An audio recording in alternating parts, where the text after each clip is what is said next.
That same EULA structure is used in so many other games that have not gotten any of this blowback. Do you still think that review bombing is just? I'm going to give you an extreme example. I hate to say it, you've got me there. Today we're debating review bombing because of a recent controversy with Subnautica 2 and their end-user license agreement, where people have gone to the store page and basically given it a downvote because the EULA says something to the regard of the consumer not actually owning the product. You know me, I have always objected to base level review bombing, where people, no matter the quality of the product itself, people go on and they issue their objection to one specific part of the company or one specific decision, etc., and make their voice heard through that means. You, on the other hand, have a different opinion. What's your opinion, Max? I think review bombing is the most important tool in the tool chest of a consumer, especially in video games, because there's so many different places you can get rhetoric about it, but ultimately the store page is where you actually purchase the damn thing. And if it says in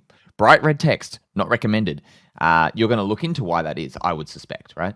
And so you're going to find, through the most effective means, which is on their store page, the reason why this game is not recommended by X number of people. Really important that you have this ability to review games however you see fit. And the part of the EULA in Subnautica 2, obviously that was, people feel very strongly about that nowadays. Not owning the game is definitely something that people don't agree with, and I think everyone should know about it.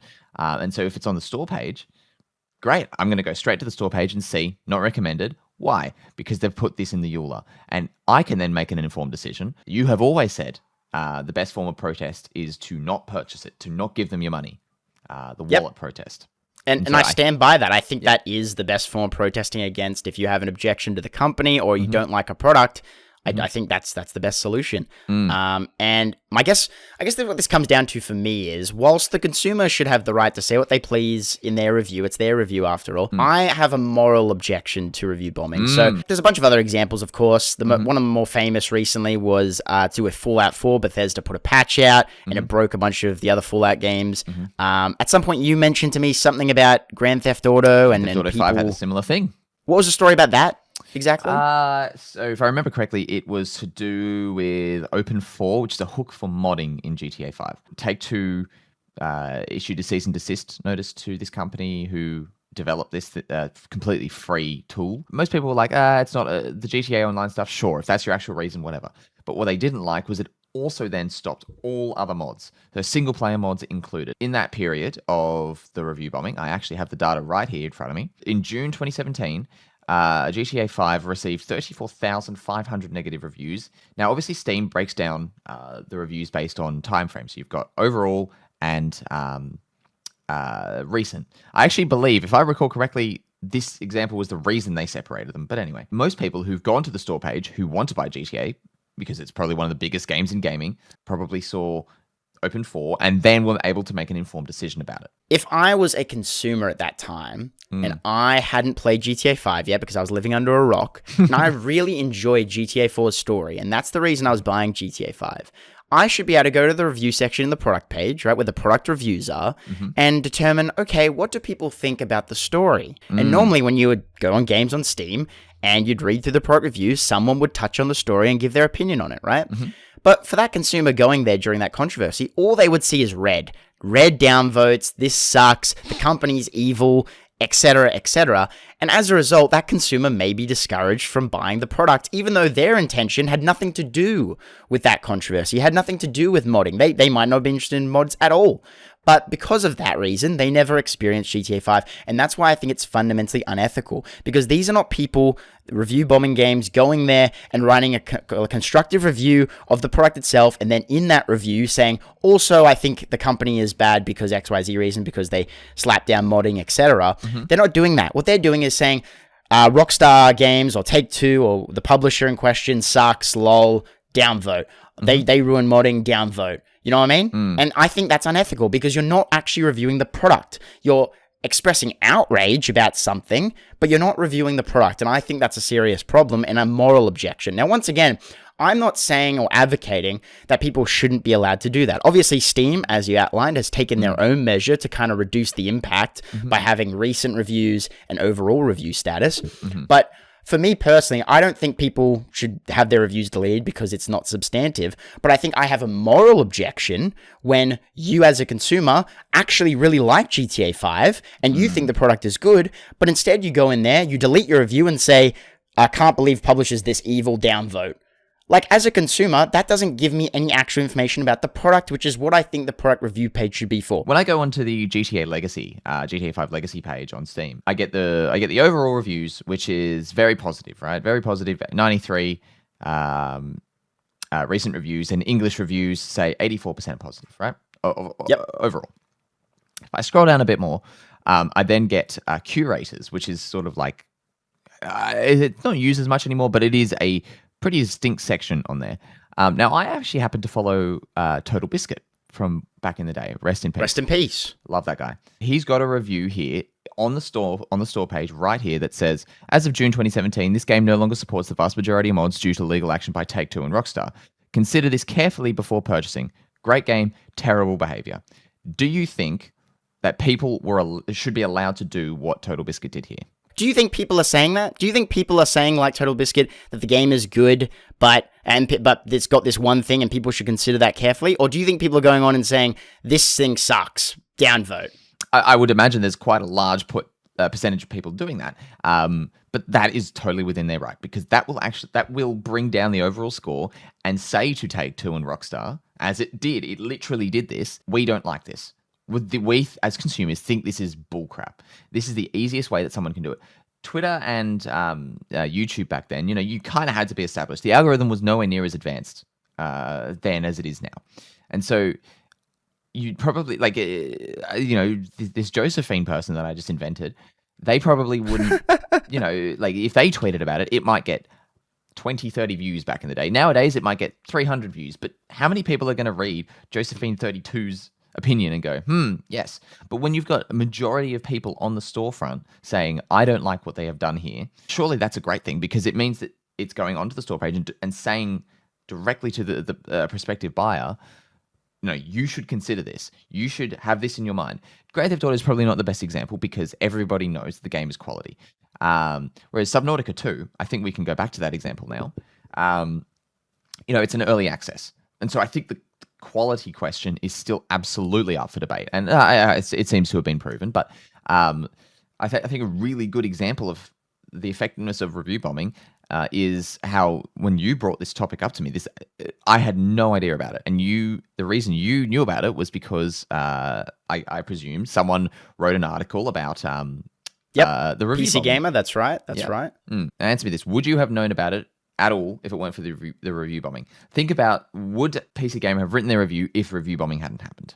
I think so, and I'll tell you why. I think the outrage about the contents of the EULA is what caused the review bombing. And so I think regardless, because the review bombing wasn't actually mentioned in the article headliner, so it's not like that was the core thesis of their article. It was more so the EULA and people being outraged about the EULA, which would have happened irregardless of if people went to the product page and started putting thumbs down because EULA. You know what I mean? Yeah. But I think what this whole debate comes down to is core philosophy about what you think a product review page should be about. And in my opinion, I think the product review page should be about the product. And I think whether or not people who played the product enjoyed it or not. And so an example I'll give you, Max, is if you set up a site to sell your own game, and on that website, someone who may have purchased the product but never actually played it gave you a downvote because they said Max is poo, because they don't like you for whatever reason. Do you think that is a very fair and ethical thing to do? Because I argue that's extremely immoral. They haven't even evaluated the product itself in the product review page. They're not giving consumers, other consumers that may or may not want to buy the product, a very fair response in regards to what they thought of the product. They've basically just trashed on you, left their downvote, and hurt you in the process. Okay. I think everyone should be entitled to have their opinion, and I know you're not disputing that. But when it comes to purchasing a product, you have to consider the author behind it. And I think the best way for people to talk about that is, part of it is the review page, because that is the most accessible place to do it.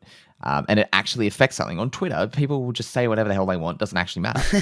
Whereas on the review store on Steam, it actually affects something. It can affect their bottom line. And ultimately, in Grand Theft Auto's example, they retracted that cease and desist, if I remember correctly, because there was such a massive community backlash. So let's say 100,000 people who didn't know about Grand Theft Auto somehow. 100,000 people went to the store page in this period, right?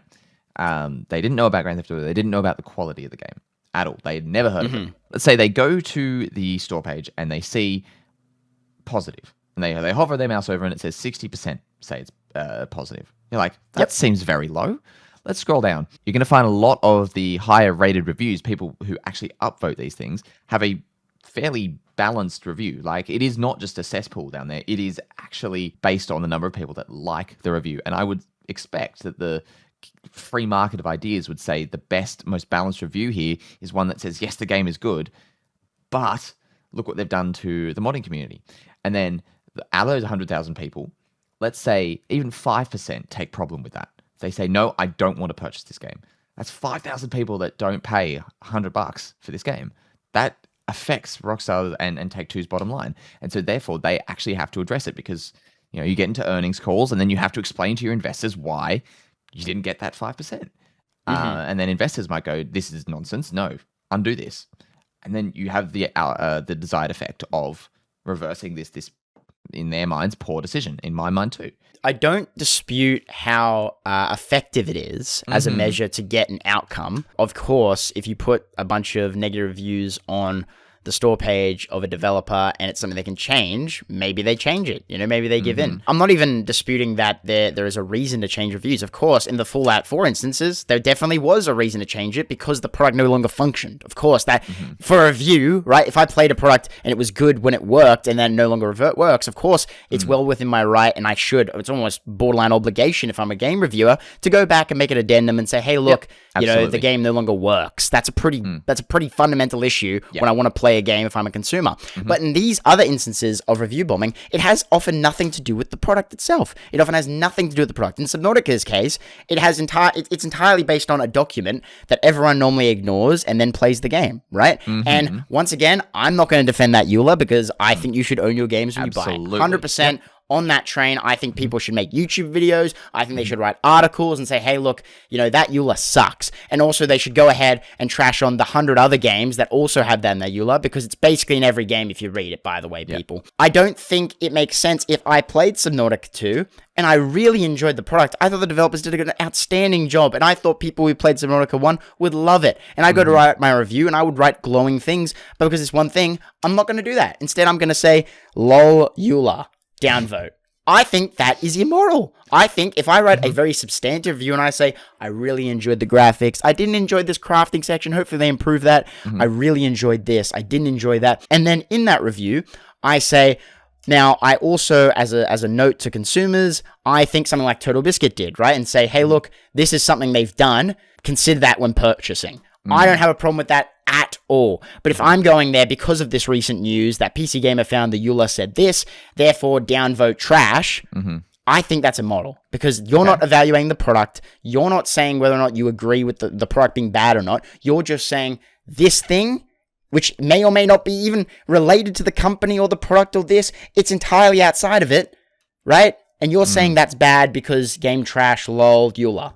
That's entirely immoral in my opinion. If it was an indie developer, I don't know if we would tolerate it the same way. I feel like people would feel bad, and rightly so. But because it's a AAA developer, I feel like people have way less, I guess, concern or ethical debate about whether or not they should go and review bomb a game because they disagree with this one thing outside of the product.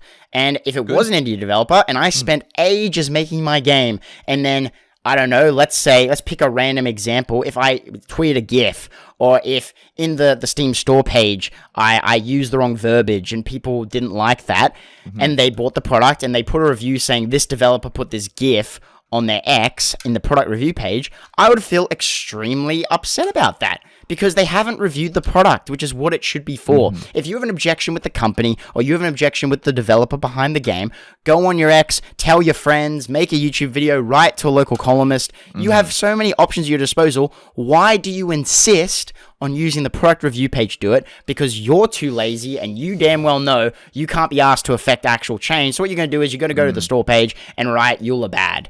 I think that's extremely immoral. And that's where I just have to disagree with you. So, okay, I want to go back to that, just very briefly, back to that example of the AAA versus the indie. And you're right, there is a massive distinction, and honestly, rightfully so, because a company of Take-Two's stature should know better than what they did. And, in Subnautica 2's case, they're a massive company. Not as big as Take-Two and Rockstar, but they are large enough to know better. They should know what a community expects. And so therefore, I feel that review bombing AAA-based games or, Subnautica 2 is absolutely valid. Good, you should do it because it tells customers this is what this company is doing. In an indie dev's case, it should also be valid because, okay, I'm going to give you an extreme example. An indie developer makes the best game, literally the best game. Every single person on planet Earth agrees with it. Then it turns out this indie developer is a pedophile. Something awful, horrible, horrible, right? And then people start review bombing and say the developer is an absolutely disgraceful human being and should be put under the jail. Should we? I think that's good. I would find out probably from Twitter or YouTube, but say you don't pay attention to that sphere. And you go onto the store page and you go, this game I know is brilliant. Every single human says it's amazing. And then you see negative.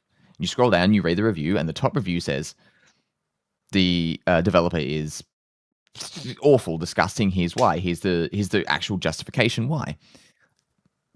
Would you say that's valid? Well, in that instance, you've got me. Because, quite frankly, if someone's a pedophile, I mean, God. It's an extreme example. It's an extreme example. And I despise... I think everybody does, except them. The thing is, that's an extreme example and quite a dirty tactic. I have to admit. I do apologize for it. But no, it's fair, because it does break my logic. It does break my logic if I have an objection to the person, which is outside the game. I mean, gosh, it's difficult. So they've made the best game on planet Earth. Literally the best game. Nothing has ever come close to it. Well, Max, I hate to say it, you've got me there. Because I can't dispute the fact that I think it would be totally fine and not immoral to go on there. Okay, wait, let me fight back a little bit, because you're right in that, you've got me there. But I want to fight back just a little bit there, actually. Yeah. In that instance, a crime has been committed. Yeah. Okay? A crime has been committed against someone else, or they've done something illicit, right? Which changes the dynamic for me, 100%. Fair. But outside the realm of committing a crime, okay, if you're an indie developer and you've made the best game on planet Earth, Max, but then someone finds your X account and sees that you've got a GIF on there about chickens, and they really hate chickens, and then they go on there as well as 1,000 other people, and they give a downvote because you've posted a GIF with chickens in it. Do you think that's very fair? Well, my question because I don't think it is. Okay, my question is, how on earth have they organized those 1,000 people to go on there? Because 1,000 other people agree that your GIF that you put with chickens is extremely offensive to chickens, and they don't like that. That's demoralizing chickens. And how have they gotten that message across to people? What medium have they communicated this? They've made a YouTube video and they've told everyone to go to your review page, everyone that owns the game, and to downvote it and to comment about that specifically. And it always goes back to that age-old thing. If your friend said that you're going to go jump off the harbour bridge, would you? Right? And so I think if they are organising such a massive community thing, saying let's go and review bomb this, not everyone is going to do it, and also not everyone is entitled to. Not everyone should be going to do that. They should only be going to write the review if they are actually, if they feel strongly about this thing. As well as, I think everyone who does write a negative review, who participates in the review bombing, has a moral obligation to update the review if it is rectified. You could still keep the section in there that says they did this. I have no problem with that. But they absolutely need to correct their review and say they have fixed this. They have reverted it, whatever they've done. And so that is vital as part of it. And I have to give it to you. I don't think the majority of people would do that. There's still reviews live that I can see on the Grand Theft Auto page. You have to scroll down quite a lot, in fairness, but it's still listed as negative. And so, and do you think that makes sense? Do you think that is a fair and just outcome? No, absolutely. Well, okay, there's two parts to that. If the in Take-Two's case, they actually ended up, reverting that cease and desist from memory. It was a long time ago. Forgive me if I've got the details wrong there. But they did that because of pressure, PR pressure, etc.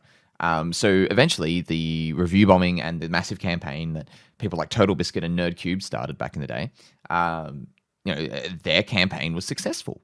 And I don't like it has 34,000 negative reviews. That's a lot of reviews. Don't get me wrong.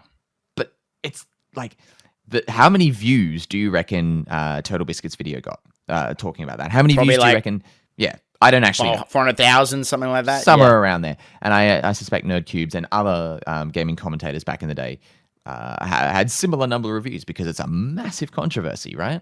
And people who watch YouTube videos. Nerdcubes was famous literally for GTA 4 modding. And so, you know, people hear GTA 5 modding is getting closed off. Oh, this video is going to be probably quite large. And only from that, 34,000 people went and said, hey, screw this. But that's 34, like that made an effect. Whatever the hell the pressure was, it made an effect. It said on the store page, as opposed to very positive, positive. And people then found out about what Take-Two were doing. Again, as I said, let's say only 5% took that as a thing, as a flag to not purchase it. Great. That was protesting with the wallet. Good. I'm all for it. I think it's fantastic. But once again, though, you haven't actually disputed the argument. What you've done is you've proven the effect that it has, which once again, I agree is a real thing. And then you've selected an example. So in that case, right, you happen to agree with the outcome. What about an example where you disagree with the outcome? Do you still think that review bombing is just and moral? Disagree with the outcome? Yeah. So say people feel very strongly, right, about this thing that a game has made, right? And you don't happen to agree with them for whatever reason. And, okay, this is an example. I mean, at this point, in our examples, we've covered chicken gifts, pedophiles. Like we've gone across the range here. What's one extra? Let's do one more, right? I like it. Max, let's say a developer made a game and they happen to be of your political persuasion. And people online found out they were of that political persuasion and said, we don't like that. We disagree with their politics. Let's go to their page and let's express how much we hate their politics in the store page. And they downvoted it, and it got a ridiculous amount of downvotes because that's generally what happens when they organize a review bombing. And as a result, the game sold less copies. Do you still think that is fair? So what you're arguing there, your example there is very different to the actual examples, but I'm going to like Take-Two's one that the modding actually does affect the game, and the EULA does affect the game. But I'll engage with the premise there. Wait, before you engage with it, can I make an adjustment to that? Sure. It does affect the game because let's say people think that what's in the game is related to their political beliefs. Apologies, it's not an actual like it is. How do I say it? Like it's not a the developer's political beliefs. Sure, they might affect the development of the game in some subtle ways, but it is not as core of a part. Well, I would argue that the modding is not a core part of the original game. No, you're either. right. Core is the wrong word. It is still part of the product at the end of the day, right? And if that in that game they express those political beliefs in game, would it then become part of the product? Yes, then it would. Yeah, that's fair. Okay, and so then in that same instance, if those people organized review bomb, they didn't actually review the game at all. They didn't review the graphics. They didn't review the music. They didn't review the story. Maybe, let's say some of them actually liked the game. They thought the game was amazing. But then someone told them, hey guys, just so you know, this is a part of the game and this is their belief structure on X or whatever.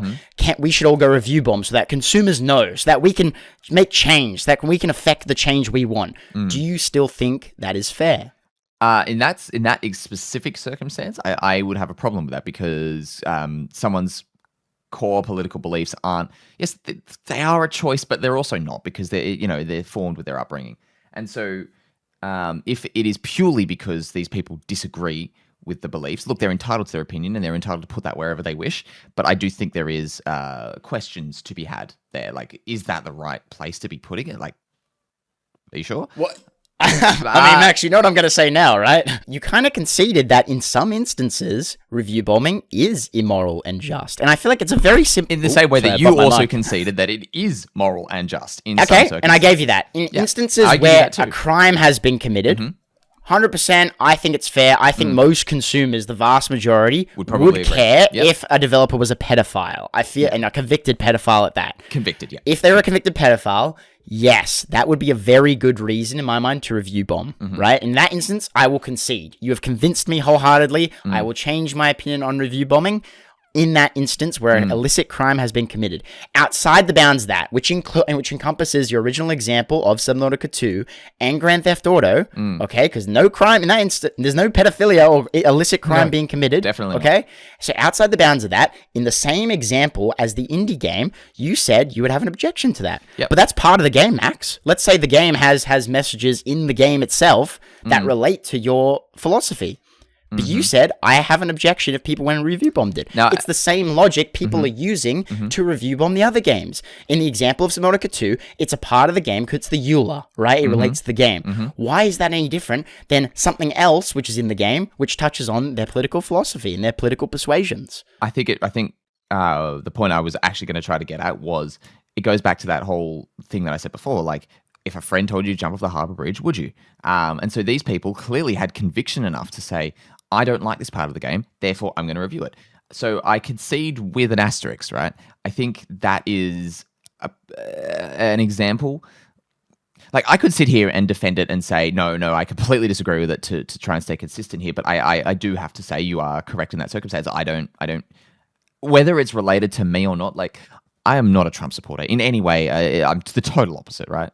But if people then went on a store page and said, this developer is a Trump supporter. Actually, great example. Five Nights at Freddy's, the Five Nights at Freddy's developer, Scott Cawthon, he, on Open Secrets, I believe it was, people found out that he had donated to Donald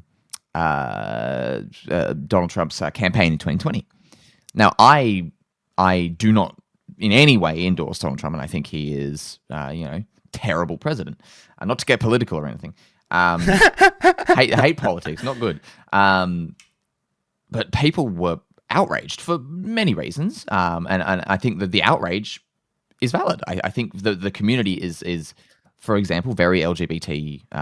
There's a lot of LGBT people in that community, and the Republicans typically aren't LGBT friendly, typically speaking, right? Let's just generalize here.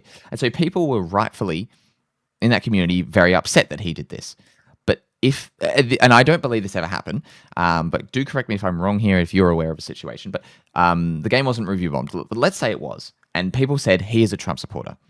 I would have an objection to that because, everyone is entitled to their own opinions. Whether you agree or disagree on that is a different story. But I think in that specific circumstance, if all the Five Nights at Freddy's games got review bombed, I'd kind of go, well, it is awful that, my personal belief is that it's awful that he did donate, but also he's perfectly entitled to do so. More than entitled, right? Yep, and to take it back to the original point I was making about why I think review bombing, unless there is a core thing broken in the product or a core fundamental like issue in the Fallout one? In the Fallout instance, obviously, people played the game, enjoyed it, gave it a positive review, but then later, an update broke the game. So many people couldn't even play it. That is a serious problem. That is a valid very form of valid. Bombing. Yep. Exactly, because in that case, you're bombing the game because it doesn't function for some consumers. That is a very valid reason to tell consumers, guess what, if you buy this, there's a good chance you might be able to not play it because you'll get 10 FPS walking into Diamond City because of an update they pushed. And they later corrected it because... Evidently, typical Bethesda, they do it later, right? But in this instance, right, when we're talking about the GTA one and the Subnautica one especially, because it's also the case that same EULA structure is used in so many other games that have not gotten any of this blowback, right? Yeah. But for whatever reason, it got picked up by PC Gamer, and then that fueled the fire with YouTubers, and then people jumped on Subnautica 2 right now because it's the current thing. In this instance, in the same vein that you just conceded that, yes, why would, even if the political views feature in the game, why would that be the core part of your review if you went to review bomb? That's unethical. That's wrong. But in this instance, we're talking about a EULA, a document that is outside before you even launch the game. Before you even launch the game, people are going and saying, well, I might have enjoyed Subnautica 2, but trash because EULA. How the hell does that make sense? If I had an objection to the EULA, but I enjoyed the game, there's a very simple thing I can do. I can write a review and I can say, the graphics, I really enjoyed it because I like the detail they put on the rocks, etc. 8 out of 10 for graphics. Gameplay, 9 out of 10 for gameplay. All right, I really enjoyed the gameplay. I hated the crafting, 2 out of 10, all right, because of this reason. And then somewhere in the review, maybe in the middle, maybe at the bottom, maybe near the top, wherever you want to put it, I can also say, by the way, this is in the EULA, consider that when purchasing, just like Total Biscuit did, and then whether or not I enjoyed the game will inform whether I give it a recommended or unrecommended. That's how I think a product review should go. But that wouldn't have the same outcome. Of course, people, like you've made the point, want to affect their bottom line because that's how they affect the change, right? And they don't want to have to fire up the camera themselves to affect the change. They'll do it on the store page, right? I don't see that as being a fair review if it's not to do with the product itself. If I enjoyed the game, I should recommend the game. And if I don't enjoy the game, and this is on Steam we're talking about, obviously other places use their different review systems. If I don't enjoy the game, then I can say, I don't enjoy the game. I don't recommend it because the gameplay sucked, this reason, that reason. I think it's fundamentally immoral if I play a game and I enjoy it, and then someone later tells me, hey, guess what's in the EULA, which I've already agreed to, by the way. So it's kind of on me in that regard. It is. And then I go and change my review and say, actually, game sucks, EULA. That is that's wrong to me. That is fundamentally wrong. And I don't think people should take time out of their day to do that. I think instead, if you got a problem with the EULA, guess what? You have many other channels to voice it. And that's where I disagree. I just cannot agree with that in this specific circumstance, right? I think when it comes down to fundamental part, but the EULA, I'm sorry, is a core fundamental part. I actually have to correct myself there. I think the EULA is because, yes, no one reads it. And as you said, the likelihood of any legal action coming from disputes around EULA is very unlikely, historically speaking, and also realistically. Like, what company is going to spend millions of dollars going after one bloke because he did something that was against the EULA? Unless it was clearly objectively wrong, it is just there as a protection mechanism for them if they so wish to use that. And so in the EULA, in this case, I think it is, and it is important that people know, hey, if you buy this game, the EULA specifically says you don't own it. You do not own this game. I think that is wrong, and everyone should be telling everyone in every possible way, this is what you're getting into. Where I will admit that you are correct is A, if they don't then update their review, and B, don't also, if they just say EULA bad in the review, they're allowed to do that, and I wouldn't say I disagree with it, but I also don't agree with that either.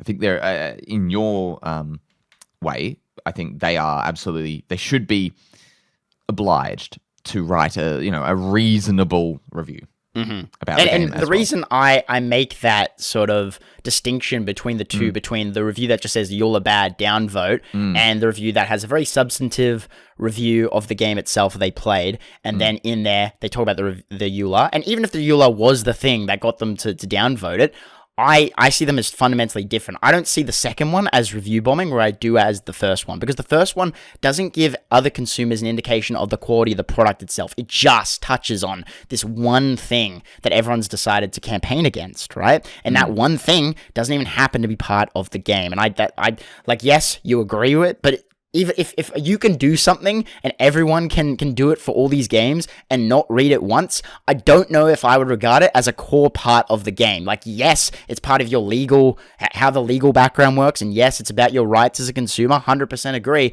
but when we're talking about a product review of the product, I don't know if the EULA, in that regard, should be the thing that gets you to pick up your boots and write in the product review page, EULA bad, downvote. I think that's stupid. I don't like that a product review is not reviewing the product. That seems like a catch-22 to me. It seems at odds with the function of that. And so in the instance of politics, and this is once again where I'm going to trip you up here, Max, you acknowledge that, okay, the politics is a part of the game, because let's say in that example, the indie developer put it in there, right? It's in the game, right? That political persuasion. Let's say it literally cuts and says, by the way, guys, I don't like this. And it happens to be a view you agree with. I still would urge people, even if you disagreed with that and you wanted to let people know, hey, this is a game on whichever side of the spectrum you're on, I would still say, no, you should review the game itself. What did you think about the graphics? What did you think about the music? What did you think about this and that? And then in there, you can say, but I'm very disagreeable to their political persuasion. And by the way, their political persuasion is this. I think that is a far better thing to do than instead for someone to say, well, I played the game and I enjoyed it, but at the end I found out that the developer is of this political persuasion, therefore, downvote, trash, garbage. That's just wrong. It's wrong to me, and it doesn't make any sense, and it causes a lot of harm that goes unnoticed. For example, if that in that instance the indie developer was relying on this game to continue their developing journey, they've now been stomped. They could have made a great product and instead lost sales because people that didn't want to have to do much research and just went on the product page because it looked cool, saw a ton of downvotes, got scared, and left. They've now lost that sale because of some idiot that didn't review the product, didn't put a product review in the product review section, and now they have to go without that money. I think that's wrong. It's just wrong in my opinion. I mean, if you boil it down to the humanity side of it, like, yeah, you're always going to find things that are wrong in there, but then ultimately at the end of the day, like, I just see there being one of the tools. Review bombing is absolutely one of the tools, and I think everyone should be allowed to do that, as long with the caveat that they update it. Then that's immoral. I mean, realistically, you having a moral objection to it isn't going to stop it, and also me saying they should absolutely be updating the review if it does change won't stop people not doing that. And so, does that make it right? No, absolutely not. But the reality is, this is one of the tools that people have, and they should absolutely 100% be able to use it. And I don't have any moral objection to it, with an asterisk. Well, you do have a moral objection to with it, an though, asterisk. in certain instances, Yes, right? as do you. Okay. In illicit instances, 100%. If someone's a pedophile, 100%. I think if someone's a convicted pedophile or convicted murderer, that is information I think the consumer should know, 100%. In your instance, though, with the scenario, can you explain to me what's different with the review bombing in the scenario I gave you, where in the game is a political thing, and people go on and say, lol, this is trash because of, let's just say the indie developer in this instance was...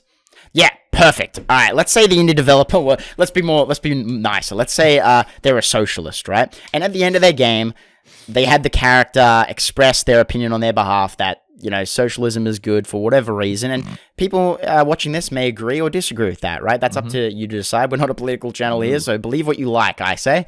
But that's it. Let's say that's in the game. That is now a core part of the game. It is a part of the actual product itself, right, Max? Which ticks the box, like you said for Subnautica 2. It's okay to review bomb if it's part of the game and you think people should know about it.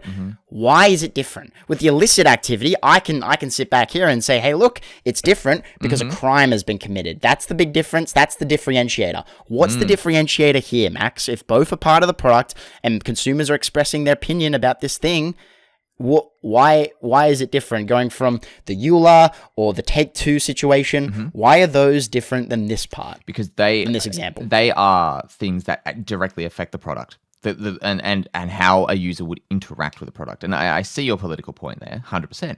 And, you know, hence why I don't like that people have the ability to, you know, get a massive amount of people together and say, review bomb this. But also, I see the other side in saying, like, you know, obviously that many people feel strongly enough about how they disagree and don't like that part of the product that they're going to come and write a review. And so therefore, if you boil it down to that, I should say, that's fine.